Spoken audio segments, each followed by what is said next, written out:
மறைந்த நடிகரும் தேமுதிக கட்சியும் தலைவருமான விஜயகாந்த் அவர்களுடைய ஆன்மா சாந்தி அடையணும் அப்படின்னு நினைக்கிறவங்க இந்த வீடியோக்கு லைக் கொடுத்துட்டு தொடர்ந்து இந்த வீடியோவை பாருங்கள். கேப்டன் இறந்த பிறகு ஏராளமான செய்திகள் வெளிவந்துகிட்டு இருக்கு. அது மட்டும் இல்லை, அது சமூக ஊடகங்களில் வைரலாக பகிரப்பட்டு வருது. அந்த வகையில் ரீசெண்டாக ஒரு விஷயம் சமூக ஊடகங்களில் ரொம்ப வைரலாக போகுது. அது என்னன்னா, கேப்டனுடைய வீட்டில் அவர் ஆசையாக வளர்த்த 2 பசுமாடு காணாமல் போயிருக்கு அப்படிங்கிறத பற்றி தான். விஜயகாந்த் சாரோடைய வீடு சென்னை விருகம்பாக்கத்தில் இருக்குது. கட்சி தொண்டர்கள்லாம் வந்தால் அங்கே சந்தித்து பேச போதுமான வசதி இல்லை அப்படிங்கிறதால பூந்தமல்லி அடுத்து இருக்கிற காட்டுப்பாக்கத்தில் பிரம்மாண்டமான ஒரு வீடை கட்ட தொடங்கினார். 20,000 சதுர அடியில் 2013 ஒரு வீடு கட்ட தொடங்கினார்.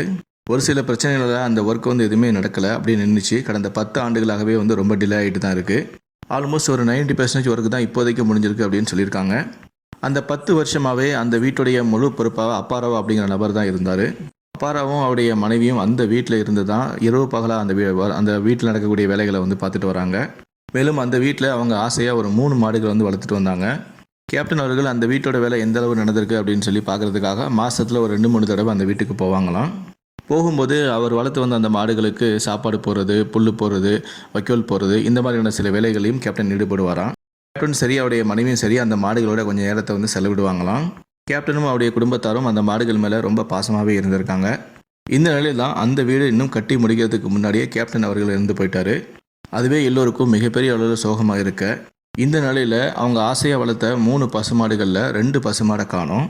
உடனே அப்பாராவ் இது சம்மந்தமாக பக்கத்தில் இருக்கக்கூடிய போலீஸ் ஸ்டேஷனில் கம்ப்ளைண்ட்டும் கொடுத்துருக்காரு. அந்த வீட்டில் மிகப்பெரிய அளவில் ஒரு காம்பவுண்ட் இருக்குது, இரும்பு கேட் இருக்குது. அதையும் தாண்டி எப்படி இந்த மாடு மிஸ் ஆச்சு அப்படின்னு அவருக்கே தெரியலை. அந்த வீட்டில் ஒரே ஒரு சைடு மட்டும் தான் இரும்பு கேட்டு திறந்துருக்கு. ஸோ அதனால் அந்த வழியாக மாடு போயிருச்சா, இல்லை அந்த வழியாக யாராவது அந்த மாட்டை திருடிட்டாங்களா அப்படின்னு சொல்லி அவருக்கே தெரியலை. இது தொடர்பாக போலீஸாரும் தற்போது தீவிரமான விசாரணையில் ஈடுபட்டு வராங்க.